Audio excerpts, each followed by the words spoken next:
It's a shame they let us jump out of Bentleys with dirty vans. Hit the stage for 15 minutes, get 30 bands. Swiss bank counting clean money with dirty hands. With some hood niggas that's ready to bang with the clan. Since I came in, this shit made my name a name brand. French kissing bitches in Paris, clubbing like a caveman. We threw up the pyramids, now they say we Illuminati. Fox fur Cavalli.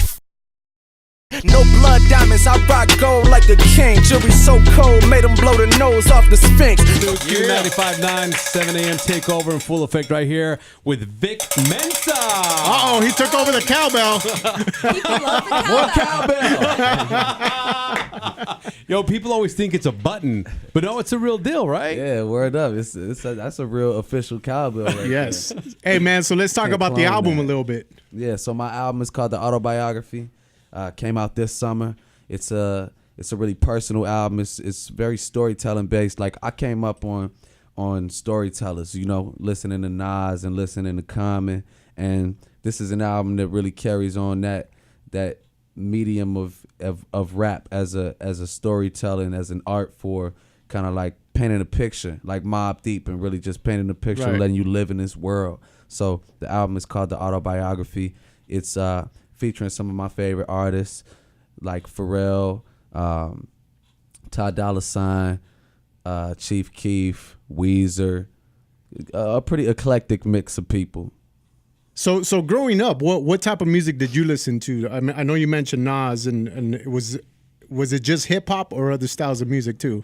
I was way more into rock music before I ever got into hip hop. When I was younger, I didn't really understand why hip hop artists were so mad. Right. You know, I didn't know. When I was a kid, I just didn't know why rappers were so mad. It didn't make that much sense to me. I knew Eminem was cool. I was like, somebody showed me this. I was like, this is kind of cool. I still don't get why 50 Cent is so mad.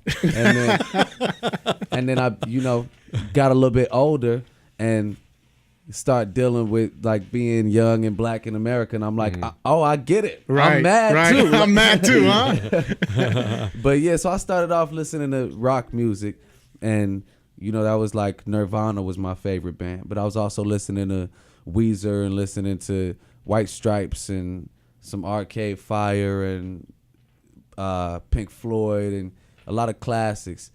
And then I started listening to hip hop, and I really started from like the beginning and started listening to like Run DMC and KRS-One, and made my way up to the present day. All right, so taking it back, let's go back to the very beginning. I mean, do you have any family that's in the music biz, or is this something that starting off fresh with you? Yeah, I do. My uncle, my family's Ghanaian from West Africa, and my uncle is a major high life musician. That's their major music export from Ghana is high life. So he's a legend in that space. And so like Fela Kuti used to come and stay at my grandma's house to come kick it with my uncle back in the day. So the music is definitely in my blood. Has that influenced the music that you make now? I haven't really used it yet. I got a record that's not on the album that me and No ID did while we were in the studio creating for the album. Right. That is kind of like Afrobeat inspired, like Afrobeat house. So that's something that'll definitely see the light of day. I'm just waiting on one more. I need one more verse on it. I'm trying to get WizKid on it. So you starting with the rock music, being into that, did you ever expect that to do a song with Weezer like you did on the album? You know, I feel like I kind of always have been into marrying those worlds, so I don't think that would have ever seemed ridiculous to me. Right. You know, it was really dope when I was able to make it happen, because I'm in the studio, and then Rivers Cuomo, the lead singer of Weezer, I played him the record. It's a song called Home Record. It's one of my favorite records on the album, and it's about an ex-girlfriend of mine breaking in my crib and destroying it. And, What? you know, You need to stop dating those girls from Oxnard, man. You're a hater. violent threats. You know what? I think it's time for some random questions, man. Oh. So check this out. This is where we get the bucket of questions. They're random questions. There's no right or wrong answer to these questions. They're just random questions. Dope. Answer them as best you can. I got There's you. no right or wrong answer, all right? All right. Kat, we'll start with you. What are some of the first things you do in the morning? First things I do in the morning. Snooze button. Right. I be trying to check on my girl. You know, my boy. What do you mean? What do you mean by check on my girl? Like, I mean, check on my girl. Like I used to just. I'm not really a phone person, but then I was just seeing a lot of drama from that. And my boy Rocky Fresh, he put me on. He was like, "Man, just check in, bro. Just if you just check in, just get the woman off your back." You know what I'm saying? Oh my god. Go I'm ahead, just Kat. joking. I'm just joking. Hang on. Cat's Let it ready out, to start a Kat. They march always over joke here. that I'm gonna start a march because I go to like the women's marches and everything. I'm like, no, that's. I would go to the women's march too. You know what? I was mad that I missed it. I was super mad I missed it. Well, I think they'll probably do another one in January. I'll definitely be there. I'll let see you you know. there. I'll Here's let you know. evidence. See that? Mambo, your question. All right, man. What's your favorite album of all time? Favorite album of all time?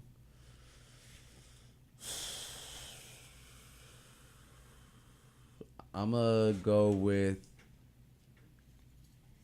Nirvana, Nevermind. Good choice. That's a great one. Yeah. Yeah, man. Rico? All right, my question to you is, do you like to plan things out in detail or just be spontaneous? I just like doing things. I'm not that good of a planner. I don't have a awareness of time. So I might when I try to make plans, it's like it doesn't even make sense. You can't even do all these things. In Doesn't this even much go time. that way, right? Yeah. Yeah. All right, Kat, what do you got? What's something most people don't know about you? Most people don't know that I'm a 3rd degree black belt. All right. Wow. All right.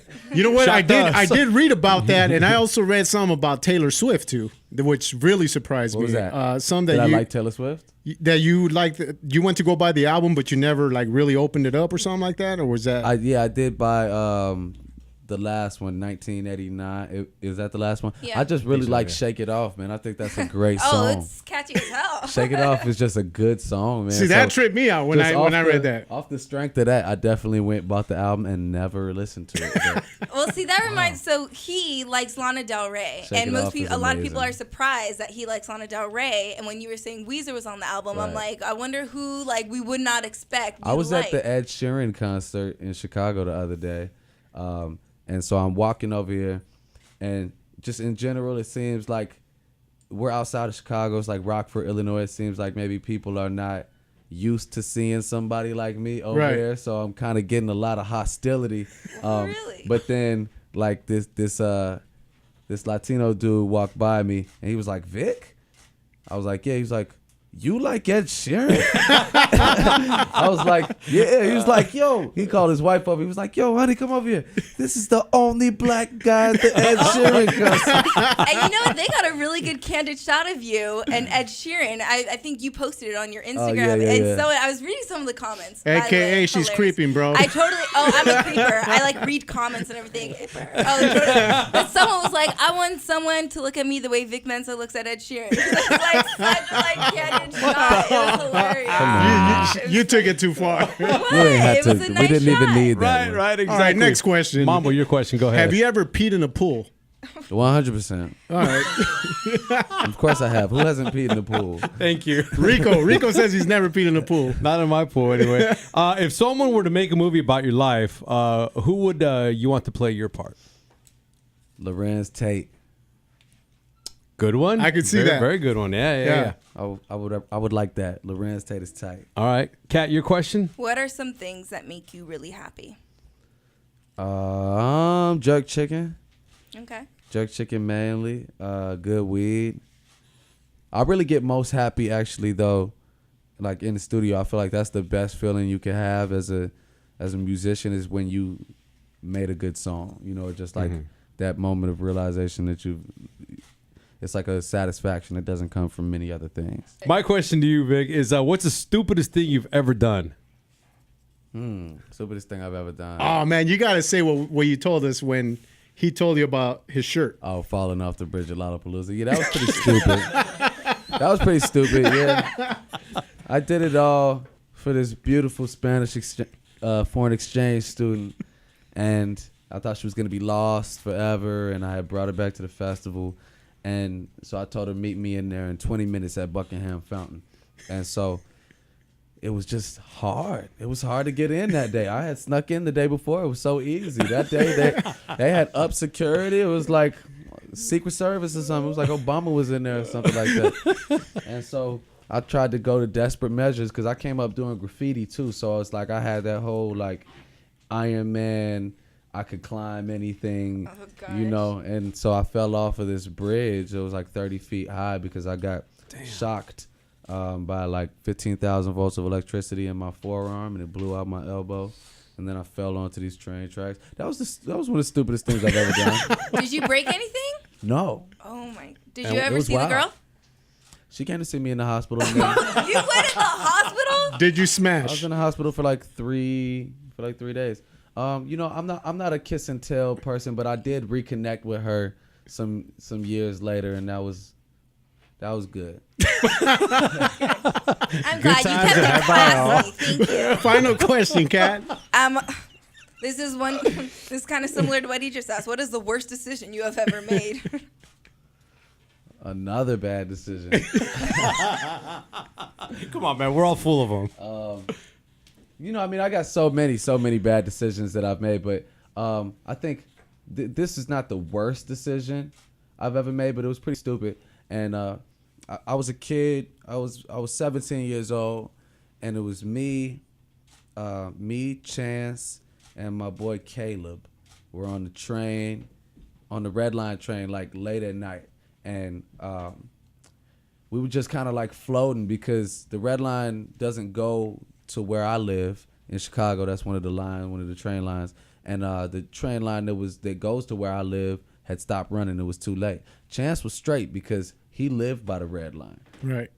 Me, I was just like, I don't know. I guess I'm just here. We was drunk. It's like super late. I'm like tagging stuff, and I had this sandpaper because what we would do is we would scribe the inside of the windows on the trains with the sandpaper, and you know, just write our name or whatever. And so I'm kind of wild and drunk. I got these girls across from me. I'm like, yo, I'll write y'all names, man. You want me to write y'all names? Like, yo, what's your name? I'm gonna write your name. And whole time my man is over here trying to tell me, and I just remembered this because I didn't even know Chance was there, and then he just brought this up to me the other day. Whole time my man is over there, he's trying to tell me like, yo, no, you know what I mean? I'm writing this shit, and stuff. I'm writing, and then next thing I know, I turn around. And the whole time it was two detectives walking up directly at me. And my boy had been trying to tell me, but I was so drunk and stupid that I feel like a lot of your bad decisions include beautiful women. Like these women weren't even beautiful. Equal opportunity. I love this. Equal opportunity. I was just like, I'll write your names though. And then I turned around and the cops were right there, and they were like, you know what to do. I was like, man, okay, just take me. Mambo, your final question for Vic Mensa. When was the last time you cried and why? Last time I cried. I don't know, man. Probably like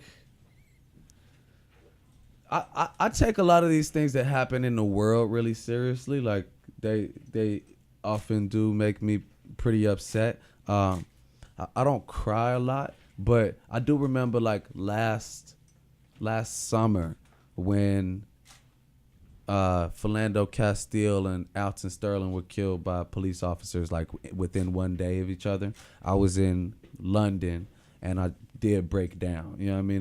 That was pretty emotional for me. Right.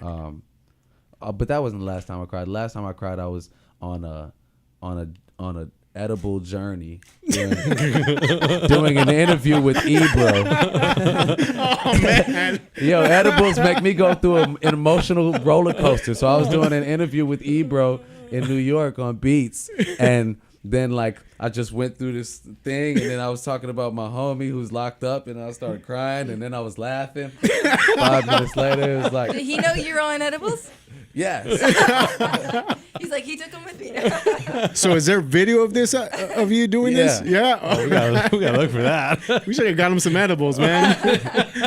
No, you guys got him a drug test instead. Final question, Rico. All right, what artist do you want to work with? Andre 3000 and John Mayer. and Andre 3000 and Andre 3000. All right, so Andre 3000. Yeah.